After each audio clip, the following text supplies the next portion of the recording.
At our family dinner, Dad slid papers across the table. Your sister will take 40% of your business? I opened my folder, pointed to page 7, and watched his fork clatter to the floor.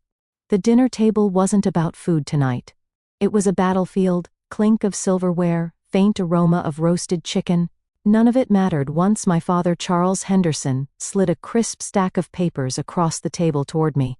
Your sister will take 40% of your business, he declared, his voice sharp, final, like a judge handing down a sentence. Before we begin, drop a comment and tell us where are you from and from which city you're watching our videos. And after watching the whole video, don't forget to tell us what would you do in this situation. Be honest, tell me in the comments below. We read every comment. Let's begin. My stepmother, Elaine's lips curled into a satisfied smirk.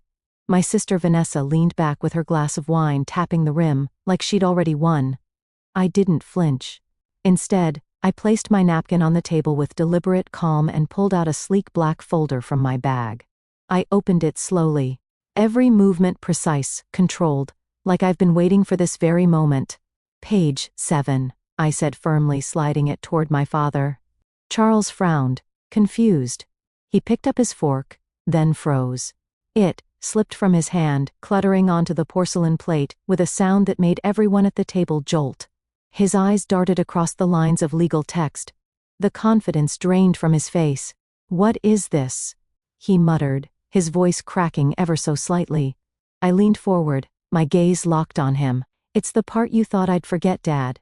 But I didn't 2 years ago when your investment collapsed and I stepped in to bail you out. You signed over controlling rights. Page 7 is the transfer of authority. Elaine's smirk faltered. Vanessa's wine glass trembled slightly in her grip. Charles staggered, pointing a trembling finger at me, tried to gut me, cut him off, my voice low, cutting like steel. Thought I wouldn't notice. You thought I'd sit here, smile and sign my life away for Vanessa's benefit. But I came prepared. Vanessa scoffed, rolling her eyes. You're being ridiculous, Brooke. Dad's just trying to keep the family united. You wouldn't understand sacrifice. My laugh was bitter. Sacrifice. I've given everything for this family. While you were off burning through credit cards, I was building something from the ground up. You think you're entitled to it because Dad says so. The chandelier above us seemed to sway with the tension. My father tried to regain his composure, slamming his palm on the table. You will sign it that business exists because of this family. Vanessa has earned her share. I slammed my own hand down harder. The glass is rattled. Water spilled across the tablecloth. My eyes burned with fury. No, Dad. I hissed that business exists because of me. And thanks to page 7 to mine. All of it. The silence that followed was deafening. My father's face twisted with rage. My stepmother's jaw tightened, and Vanessa's smugness collapsed into unease for the first time. They saw me not as the daughter they could control, but as the storm that would break everything they thought they owned. And this was only the beginning. Vanessa slammed her wineglass down so hard the stem cracked. You think you're clever, Brooke, she spat, her voice sharp, cutting through the silence. All these legal games, you're pathetic. Without Dad, you wouldn't have a dime. You've been writing his name since day one. Her words stung like acid, but I didn't flinch. I leaned back in my chair, calm on the surface while my pulse thundered in my ears. You want to talk about writing names? I fired back. Every promotion you brag about, every credit line you've drained. It was handed to you. I built my business alone. I fought for contracts. Dad never even believed I could land. You don't get to rewrite my story just because you're jealous. Elaine jumped in quickly, her syrupy voice dripping with manipulation. Girls, this is family, don't tear each other apart. Brooke, you're letting pride blind you. Vanessa only wants what's fair. I snapped my head toward her. Fair. My voice cracked with fury. Fair would have been supporting me when I worked 16-hour days to get this company off the ground. Fair would have been Dad showing up once. Just once to say he was proud. Instead, you've all sat back waiting for me to succeed, just so you could pick me clean. Charles. His face darkened, veins bulging at his temple. Enough. You will not speak to your stepmother that way. You've always been ungrateful, Brooke. You think a few contracts and late nights make you special. Without this family's name, you're nothing. I slammed my fist against the table. Silverware rattling, glasses trembling. You're wrong, Dad. Without me, you're nothing. You wouldn't even have this house if I hadn't covered your debts 2 years ago. I've carried this family while you pretended to be king. The room went silent. Even Vanessa's sharp tongue froze at that. Charles, his eyes flickered with something I'd never seen before. Fear. Then, cornered animal, he bared his teeth. You think you can turn this against me? I raised you. I gave you everything. I leaned forward, my voice ice cold. You raised me to be your shield, not your daughter. You gave me burdens, not gifts, and you thought I'd stay quiet, but I'm done being quiet. Vanessa pushed back her chair violently, the screech of wood against marble, making everyone jump. You're a selfish brat, Brooke. You don't care about family. All you care about is power. I stood too, meeting her glare head on. Power. No, I care about respect, something you've never earned and Dad's never given. That makes me selfish, fine. But I'd rather be selfish than spineless. Her face twisted in rage, but her eyes betrayed her, fear creeping in around the edges. She wasn't used to me standing my ground. The Lane's hand shot out, gripping Charles's arm. Her voice was calm, calculated. Charles, don't let her bait you. She's bluffing. That contract can't be ironclad. We can challenge it. I slid another document from my folder and dropped it onto the table with a slap. Already filed, court-stamped and notarized, every loophole closed, every clause airtight. Try to challenge me. You'll lose before you start. Elaine's mask cracked for the first time. Her polished composure slipped into a snarl. You conniving little careful. I warned, my voice deadly, quiet. Say what you really think. Let Dad hear it out loud. Charles rubbed his temples, his authority slipping through his fingers. His voice was quieter now, broken. Why would you do this, Brooke? We're family. I looked at him, my chest, tight, emotions boiling beneath the rage. Because, Dad, family doesn't corner you at dinner with contracts meant to gut your life's work. Family doesn't use your success as their retirement plan. You crossed the line, not me. For the first time in years, he had no words. His fork still lay forgotten on the floor. The king had no throne, and he knew it. Vanessa sank back into her chair. Pale now, her voice shaky. This isn't over. I leaned closer, my eyes burning into hers. It already is. The air around the table was suffocating, heavy with defeat and fury. The balance of power had shifted and they couldn't stand it. Dinner was ruined, but the war had just begun. The silence after my last words was suffocating. Vanessa sat frozen, her confidence crumbling. While Elaine whispered furiously into my father's ear, Charles, his hands trembled as he pushed his plate away. His authority dissolving like ashes and water, but I wasn't leaving them space to recover. I gathered my folder, tucked it under my arm and stood tall. Dinner is over, I said firmly. You don't walk away from this table. Charles snapped suddenly, his voice rising with the last shred of power. He thought he had. I turned slowly, my gaze cold. No, Dad, I don't walk away from you. I walk away from your control. There's a difference. His mouth opened, but nothing came out. He sat there, red-faced and speechless. While the Lane's manicured nails dug crescent into his arm, I walked out of the dining room, but I wasn't naive. I knew they wouldn't just accept defeat. The Henderson never surrendered, they plotted. And I was right.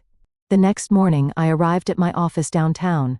Sunlight glinting off the glass windows of the high-rise. My assistant Lauren rushed to meet me at the elevator, her face pale. Brooke, you need to see this. She thrust a tablet into my hands. My stomach twisted as I read the headlines.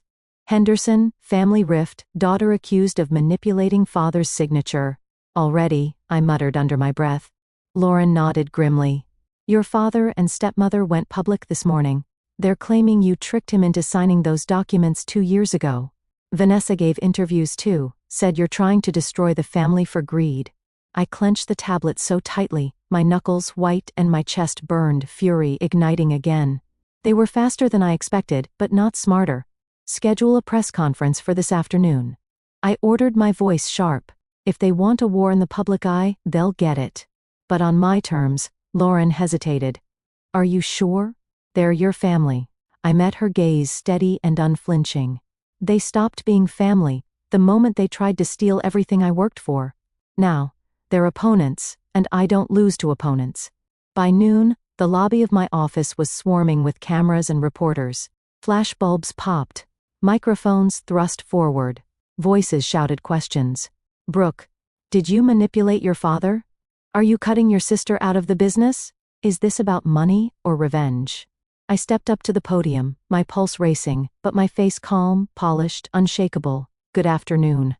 I began, my voice carrying over the crowd. I see my father, stepmother, and sister have decided to air private matters in public. Since they've chosen this path, I'll address it openly. I held up a copy of the signed contract. Its pages stamped and sealed.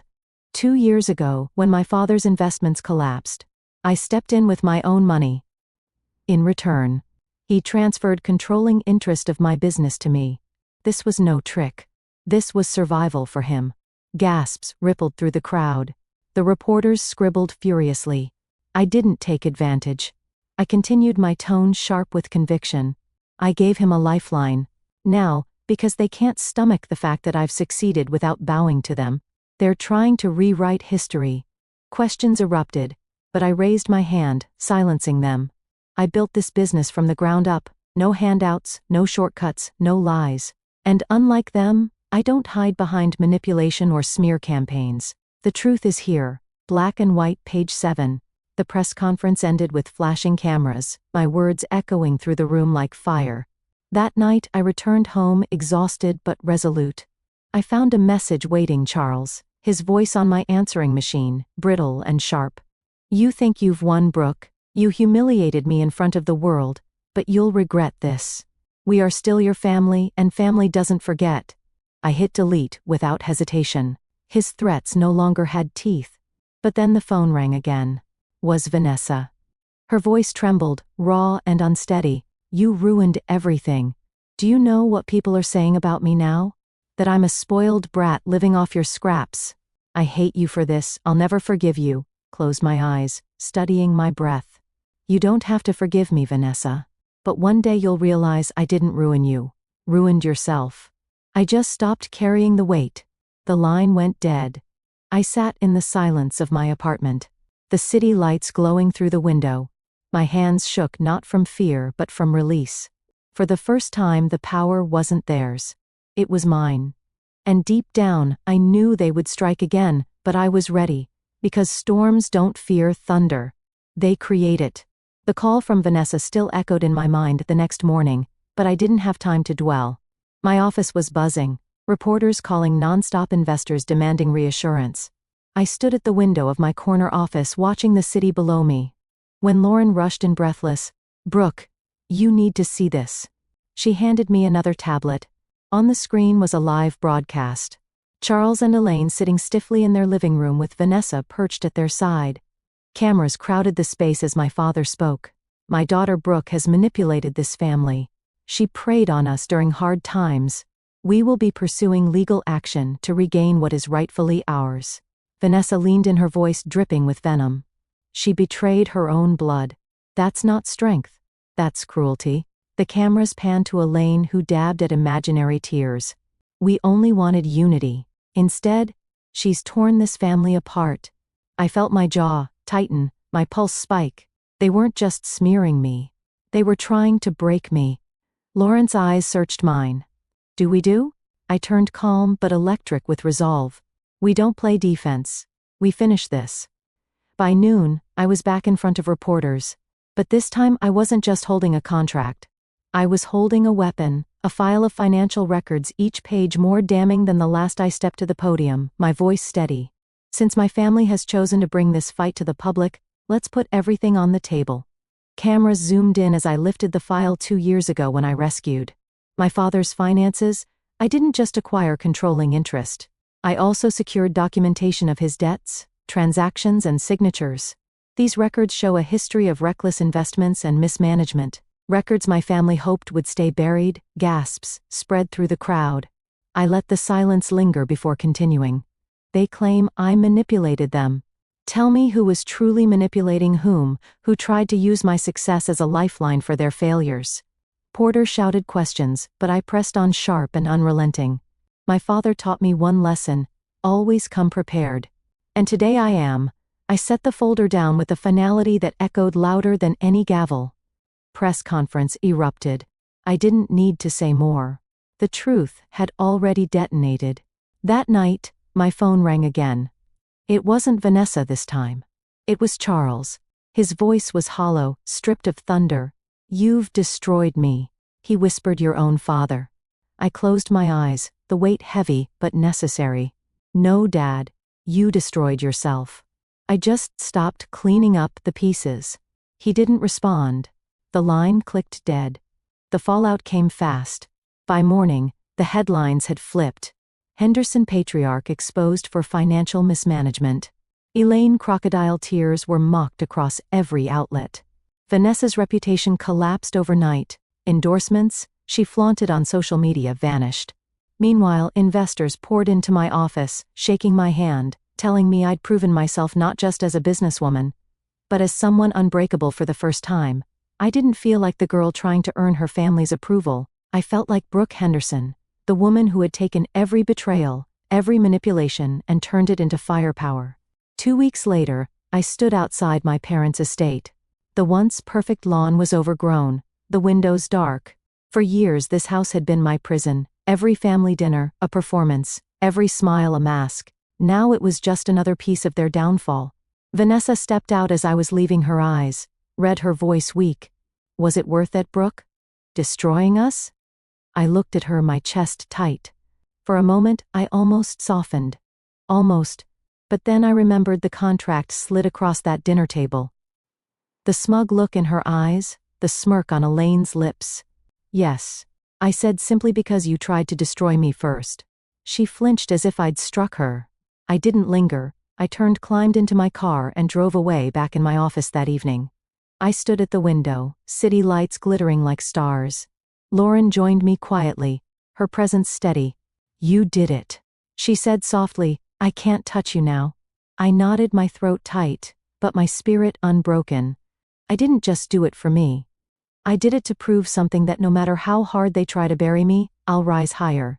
Always, the reflection in the glass showed not the obedient daughter they once controlled, the woman who had claimed her place and would never give it back. The war was over, and I had won.